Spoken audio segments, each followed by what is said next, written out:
खरं तर रोज-रोज तीच-तीच कामे करून ना मलाही खूप कंटाळा येत असतो. पण आपल्या बायकांना काम केल्याशिवाय पर्याय तरी कुठला आहे, नाही का? तर चला, मला काम करताना बघून तुम्हालाही थोडंसं मोटिव्हेशन नक्कीच मिळेल. सो मी आज किचनमध्ये न जाता आली आहे गार्डनमध्ये. ॲक्चुअली काही झाडांची पाने जी आहे ना सुकल्यासारखी आणि काही झाडांची पाने पिवळी पडली होती. तेच मी इथे काढून घेतलेली आहे. त्यानंतर घरातले सगळे डोअरमॅट्स असे झटकून घेतले. झटकून त्यांना आता वॉश करून घेणार आहे. सोबतच सोफासुद्धा असा डस्ट करून घेतला.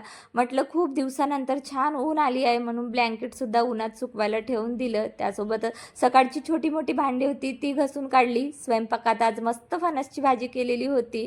त्यासोबतच उद्या मी करणार आहे डाळ तांदूळचे अप्पे. त्यासाठी डाळ तांदूळ इथे भिजवायला ठेवलेलं आहे. सो डाळ तांदूळ भिजवलेलं पाणी मी कधीच फेकत नसते.